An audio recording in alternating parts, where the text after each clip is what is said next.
Hello and welcome to Paradigm Playbook, a podcast for entrepreneurs in the business of sports. Your hosts, Dave Kozak and Steve Cook, are business owners, successful entrepreneurs, sports enthusiasts, avid readers, and longtime friends. For years, they've read every business book on the market and built successful companies with what they've learned. This podcast will give you the critical takeaways in just 15 minutes a week. It's a quick and easy playbook for building a winning sports business. And now, here are your hosts, Dave and Steve. We appreciate your feedback. If you enjoyed the podcast, please leave a review. If not, we'd still love to hear from you so we can improve. Hey, everybody. Welcome back to Paradigm Playbook. I'm your host, Dave Kozak, alongside my co-host, Mr. Steve Cook.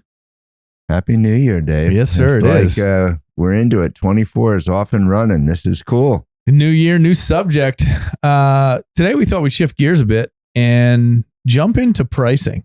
And I think there's interesting perspective that we can both bring to the table on pricing. Steve, obviously, you have an athletic facility. I have a college planning, financial planning practice. Pricing is a thing for both of us. And I think people, I don't know if they spend too much time or they get too granular or they don't get granular enough. Well, I think it is a neglected science.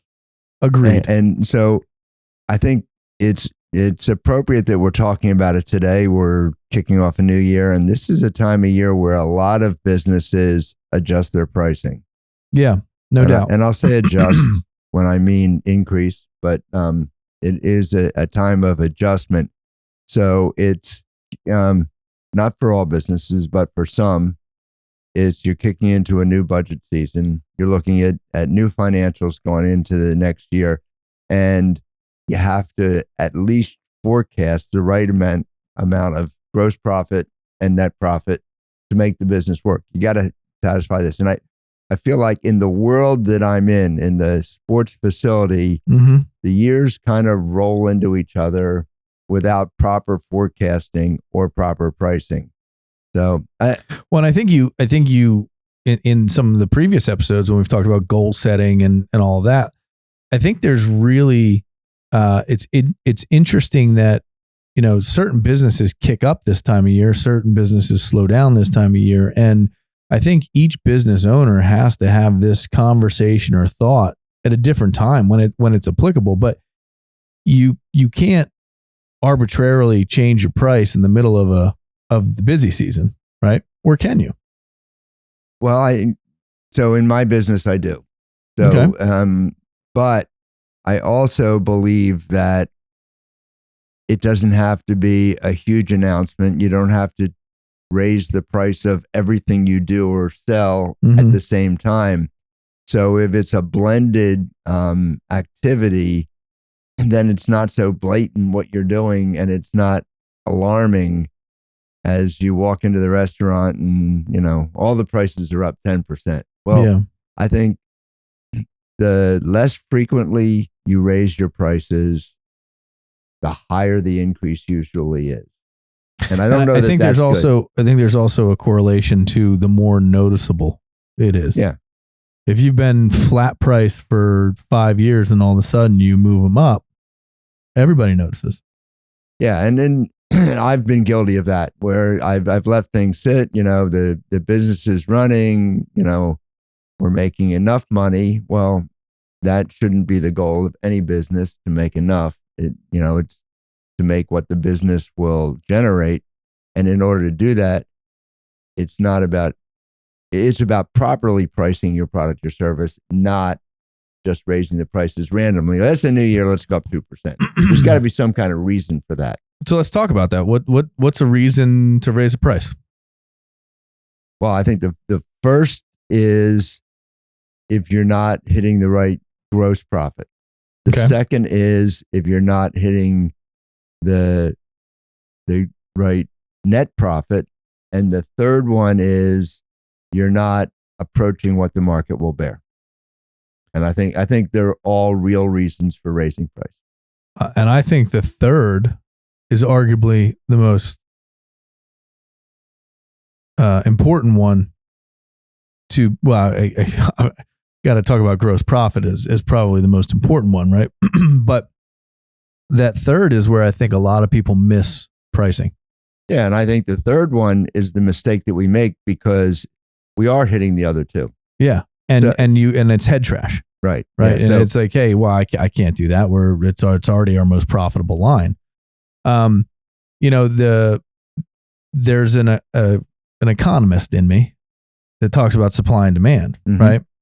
And I think you have to understand competition. You have to understand what's going on around you, but you can't be distracted by it at the same time in your pricing models, right? The big kind of rub for me is always that if you overprice something, right, because you didn't do the homework and the sales stop, you've presented yourself a problem. And I think that's where people get the head trash, is that like, well, I can't do that. That we wouldn't sell any. Is it acceptable in your opinion to raise a price and then drop it if necessary? Not only acceptable, but sometimes mandatory. Yeah. So I think the biggest problem, and it relates to what you were saying, is that we're doing it in too big of chunks. We're not really testing this. So eventually, a friend of mine, Sean Deaver. So shout out to Sean Deaver, who's an accountant and does accounting for a lot of sports business. We're going to get him on the podcast here one of these days. Cool. Obviously not in the next 3 months. Yeah, he's a little busy right now. It's a busy time. But he gives a lot of lectures, and some of our audience have seen him at some of the events that I go to. But he'll say that there's a mathematical equation that tells you exactly how much to raise your price, or if at all. And that is, if after raising your price, you haven't lost any business, you probably didn't raise it enough. Yep. If you lost enough business that your gross revenues or gross profit decreases, you probably raised it too much. So that's mathematical calculation that tells you exactly where to go. And it's why, and maybe I got a little bit lazy with the way I do it. So I raise pennies and nickels and all that, but I do it constantly. I also, and everybody laughs at this, but I raise the price of something different every month. So there is no month where my prices are going up. Oh yeah, that was the only thing we raised.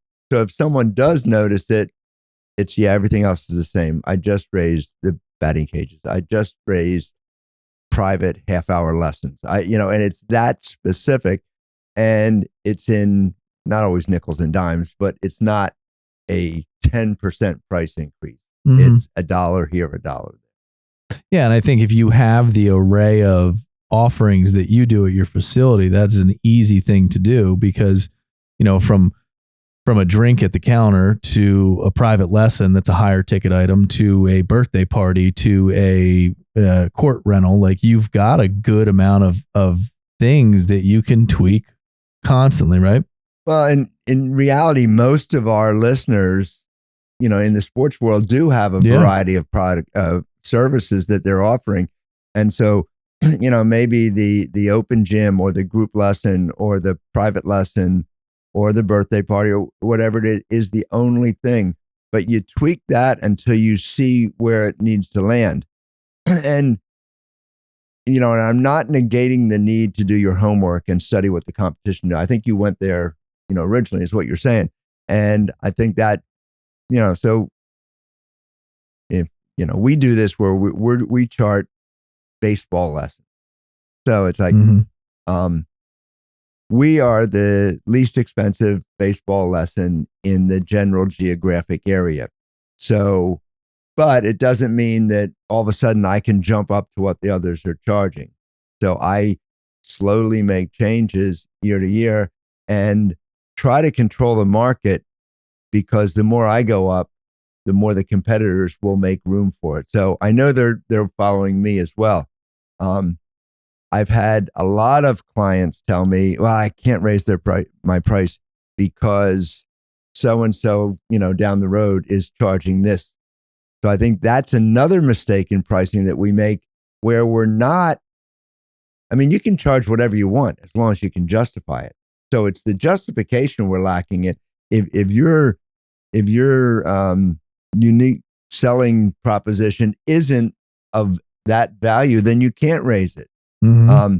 But I don't think you want to get into that just, matching the Joneses. I think Agreed. that's a bad. Yeah, I mean, and especially when you have a client, right? As long as you have a satisfied client, they're going to withstand a certain increase above what another. Not just going to jump ship, go to another facility where they know no one, they don't know whether the instruction's good, they've never had a relationship there, and so let's say your package is 120 and the other guy's is 100. Mm-hmm. Are they going to jump ship if they like what they have? So there's a quality of service involved in this whole thing as well. Some will, some won't. The question is the entry and the regeneration of business and people continuing to walk in the front door. Are they going to be price sensitive, right? So I think there's a price sensitivity at the starting point, which is an interesting thing because you've talked about your methodology in baseball, which is your goal is to get them on the big field, right? So you are the starting point for baseball lessons. So if I'm bringing my 4-year-old in, you've got a lesson. Not every facility. I'm certainly not paying $130 an hour to teach a 4-year-old. Will I pay 40 or 50 or 60? Yeah, probably. And then I use that to my advantage and, say, well, wow, they're charging, 140 for a private lesson over here. And I said, you know what? If my son was on the precipice of making it to the major leagues or getting drafted or something like that, I can see that. It's like we're concentrated more that he enjoys the experience. So he plays when he gets to high school. Yeah, that's one of the other P's of marketing, right? So we're talking about pricing, product, place, and promotion, right? So it's how you justify what you're doing, what you can charge, and are you willing to lose, a certain customer? So you can get there with it. I think, you can raise your price as long as you can justify what you're targeting. The other thing that, that you have to keep in your head is that one of the decision maker in your customer's head is the cost of transition. Mm-hmm.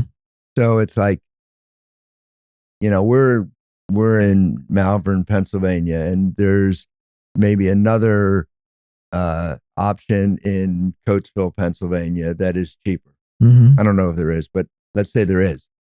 So if you're in Malvern, yeah, that lesson is cheaper, but the whole cost of that lesson is drive time, gasoline, scheduling, coaches, all that goes into the transition cost.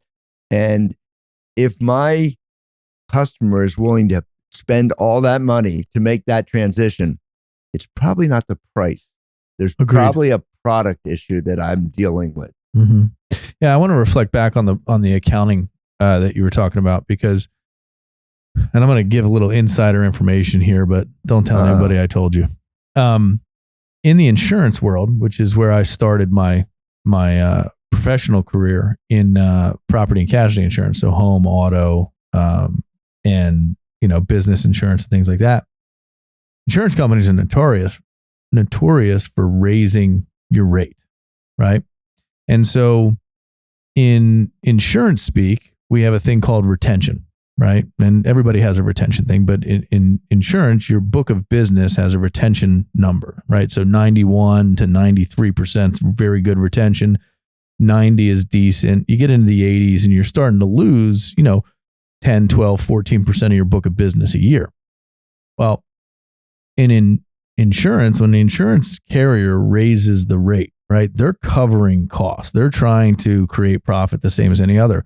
But what happens at the agent world is if I have a 93% retention and I take a 10% rate increase, right, I know that each year I'm going to lose 7% of the business in just attrition, but I'm getting a 10% raise.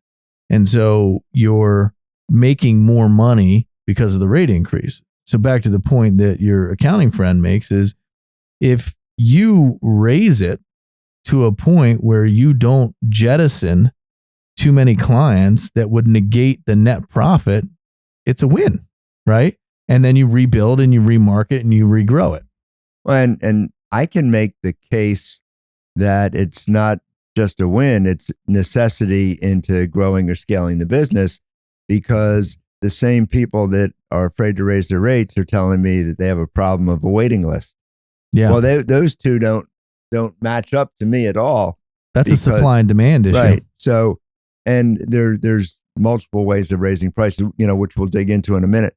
But I think the problem, and Sean goes into it in depth, and he puts the formula right out there. This is how you figure this out. I mean, so you need to know that, if I'm going to raise my price 5% and I'm only going to lose 1%, then the net gain is X. So am I providing a better service to bring, 4 more people in the business at a higher rate, even if I'm losing 1? And so managing your customer flow is part of the process too. And you've heard me talk about, my goal is age of entry into the business. So if I sign up a 7-year-old for lessons, and I know that the average baseball student quits by 13, that's statistically true. It's important to me to get them in at 7 years old and have them for 5 or 6 years. Whereas if I'm targeting 12-year-olds, I have to know my retention is going to be much lower just on natural average. I mean, even if you're the best coach in the world, the number of kids that quit baseball at that age, there's other opportunities. And by the way, boys at 13 realize that there's these things out there called girls, and that kind of digs into the business a little bit. So anyway, so the price formula, I think, includes more than just the pricing. Are you ready to learn and discover new ideas? We want to hear from you. Share your questions, thoughts, and ideas for the Paradigm Playbook podcast. We value your input and want to create episodes that match your interests. Leave a comment or send us an email at playbook@paradigmplaybook.com. Yeah, without question. And some of it's knowing your market, knowing your client, knowing what you have, what you can and can't do. From a offering standpoint, right? You never over offer and under deliver, right? That's a recipe for, doesn't matter what your price is, you're not getting a renewal. But I think there's also more ways to adjust your pricing than adding to $1. So it's like, if you're teaching, you've got 1 hour lessons for 6 hours a day, that's your window of operation. Can you adjust that, accommodate more customers, make more money by going to 50-minute lessons and adding 1 lesson per day? So going from 6 to 7 lessons that are 50 minutes. If you change the efficiency of how you teach that class and give the same benefits to a 50-minute lesson, maybe there's a general workout warm-up area. There's a general, cool down area. There's, a video session at the end of it. You're moving kids differently through the facility. You can bring in more revenue without raising the price, but you're adjusting your expense per class. Yeah, I think you have to measure where you are, and is that an applicable fix? I would argue a lot of times are the students within an hour session, is 50 minutes adequate? And if it is, then why not? Well, yeah. And I don't know that, I mean, who invented the hour? Now look that up. The Greeks. Who invented the hour? Where did the hour come from? Ancient Egypt, maybe? And why did we apply that to classes? Why is it an hour? And why are the classes the same length, whether you're... I think the sun has something to do with it, Steve. Oh, okay, but so then why do we apply our classes to the son and not the daughter? No, I'm kidding.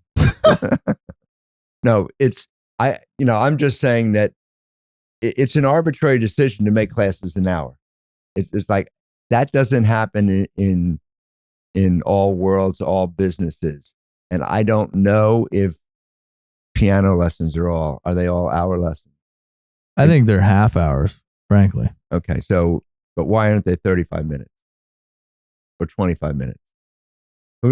There's nothing, I guess, technically about the sport or what you're teaching that's dictating that. no. It's about how you teach it and how you adjust that to accommodate more customers. So it's a mandatory discussion if you're going to grow your business. Yeah. And I think growth is different than scaling. So I'm just talking about your day-to-day growth of the business. And, the way, it's another discussion, but we take growth to the point where we have to make a major change to do, 2x, 3x scaling is different than just growing. It's, at some point you grow and your building is full and you're looking for ways to adjust it. One of the ways is the length of class, the number of instructors, the number of students per class, the student-teacher ratio. All those things affect it right along with the pricing. And sometimes if you make that price adjustment at the same time, so you go from an hour class to 50-minute class and drop your cost per class by 50 cents or whatever it is, you're actually charging more per minute. So you're getting a price increase and appearing to be giving a concession. Yeah.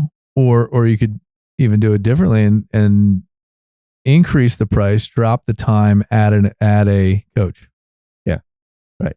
Right. Net, are you better? Right. So you just imagine you got 10 students and you are they're at, $75. You take them all to $100. You add a second coach and you do 50 minutes. You're paying two coaches arguably 50 minutes at whatever their rate is, but you just added 25% increase on the session. So I think you have to, in some ways, be creative and think differently about it, right? There is a capacity. There's no question there's a capacity. At some point, your facility has no more space. You don't have more instructors. You can't add more classes. You can't do things. But then that's when I come back to the differentiators at Grand Slam, where you've got all these other things that you can kind of focus in on. If you were to max out your baseball academy, you didn't max out your profit. Right. You didn't max out what every other square inch of the building is doing because you've got a multi-use facility. Well, so if you discuss, the income streams and return on square foot and all that, and this is an exercise that all of our clients have to go through with me anyway. It's like, explain to me the return on square footage of this competitive team with this, preschool class. And I'm looking at that.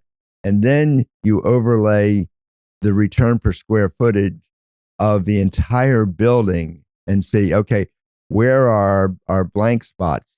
And in the sports world, we tend to be purists with the sport that we're passionate about. Mm-hmm. So if we're running a ballet studio, we're passionate about ballet. But is there a time of the day, week, or year when ballet isn't using that space where we should be teaching salsa lessons or yoga or, something else? And that's dictated by the available space, time, whatever. And we do it in sports all the time where we're a children's facility. Well, this year it's interesting, I'll go to the baseball side of it. And we found it very interesting, the number of adults that want to go to a fantasy camp. Mm-hmm. And so we just started kind of spreading, don't go to a fantasy camp and get hurt the first day down there. Yeah. And that's because you haven't swung a bat in 10 years. So fantasy camp is great. And now we're training people not necessarily to become great hitters, but to not get hurt when they go there. Or, the comment that we get, and we've got, I think, 8 training right now for fantasy camp. And their number one objective when they come in is, I don't want to look foolish. Okay, well, we can do that. Yeah. We can, you may just be a poser, but we can make you a good poser at this. But so there's a price strategy for that customer that doesn't fall into what you're pricing a half-hour lesson for. So I think the differentiation in the customer is important. Well, I want to go back to that price per square foot conversation, because last week I was at your facility and we're standing at the counter and we're chit-chatting about all things Paradigm Playbook and all things business. And I turned around. I recall you were chasing a lot of boys around the facility at the time. They were all begging for tokens. Yes, they wanted tokens for arcade games. But I turn and I look, and there's this magnificently colorful candy vending unit that's it's probably 15 feet wide. It's got tubes of candy. It looks like Willy Wonka's factory. And I said, what's the skinny on that thing? And you said, I get a piece of every piece of candy that comes out of there. So the guy fills it, the guy manages it, the guy fixes the vending machine. I get a piece, and all it does is take up space that I wouldn't use for anything else, or I don't have any other use for. Yeah, it's basically 2 feet by 15 feet. Yeah. So it's 30 square feet that I have no other use for. Yeah, because it's against a wall in like a walkway sort of. And and our facility is different. It's probably not something that you would put in a strict sports facility. Yeah. But because we're, a family entertainment center, it fits in with what we do. But like I think about, I've been to a number of gymnastics classes, a number. Yeah. And it happens to be 5:30 in the evening. I'm hungry from a day's worth of work. I've got nothing going on. There's not a vending machine in sight. We don't want to pick up the trash. Well, hey, okay.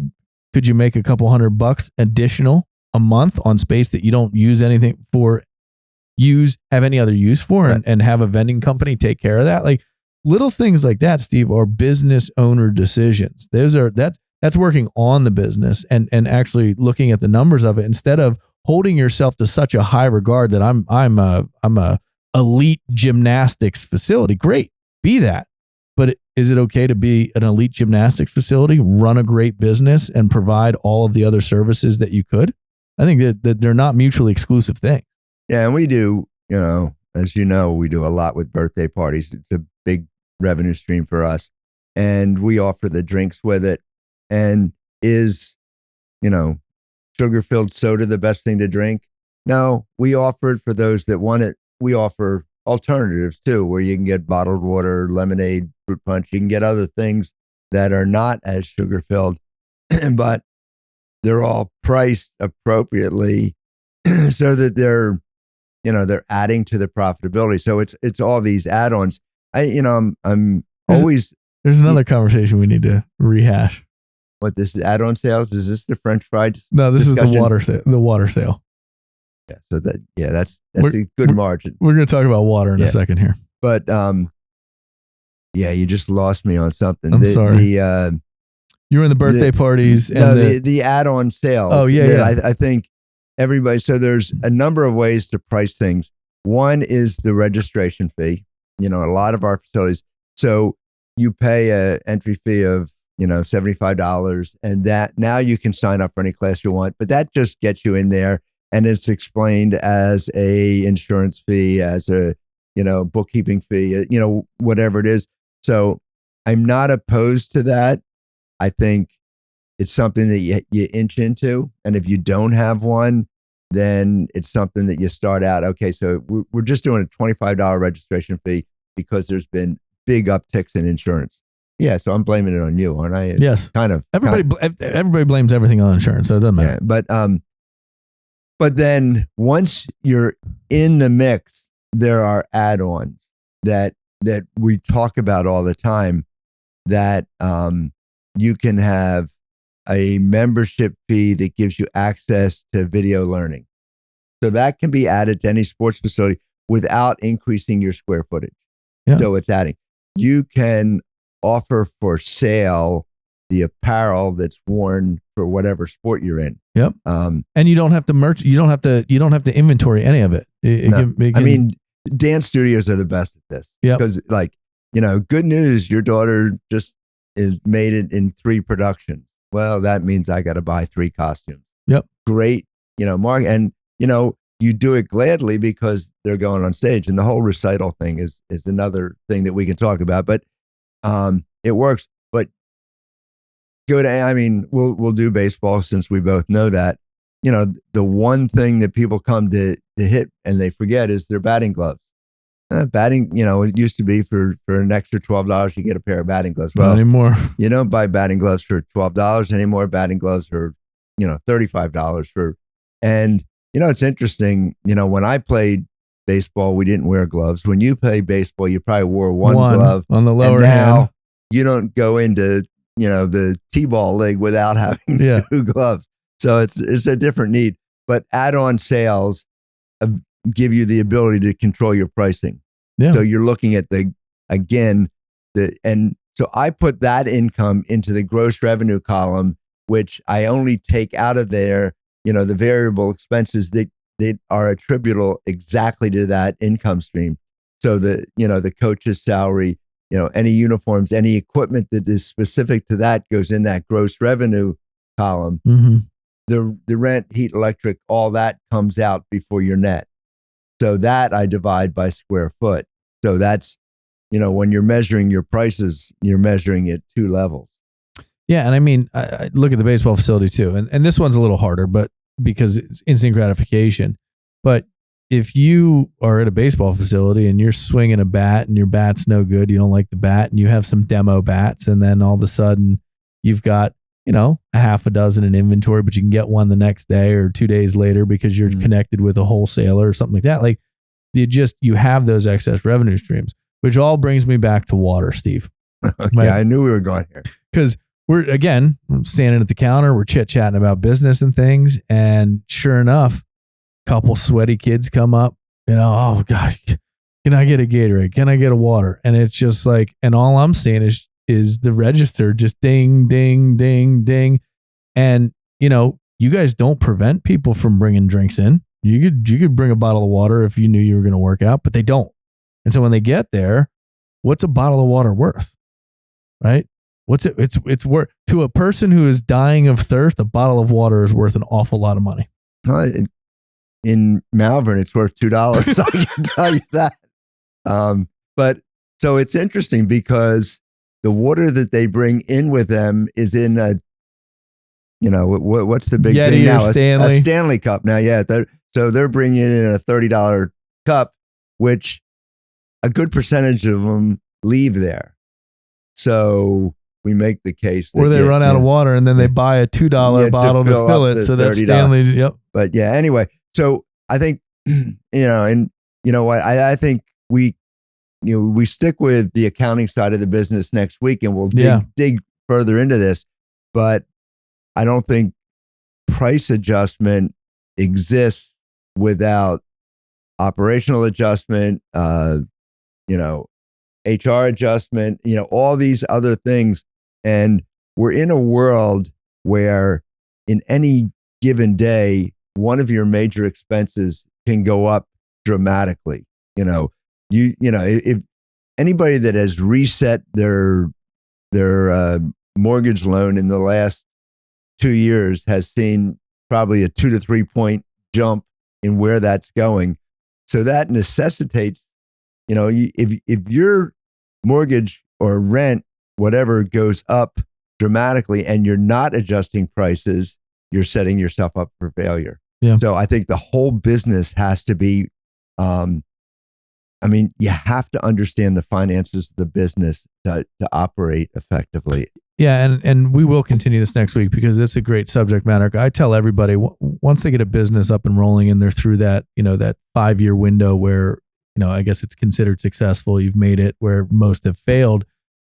The next step is mastering the understanding of the accounting of your business and the money of your business so that you can make educated decisions on all the other aspects. But if you don't become a master of the books, you're not working on the business. You're shooting from the hip.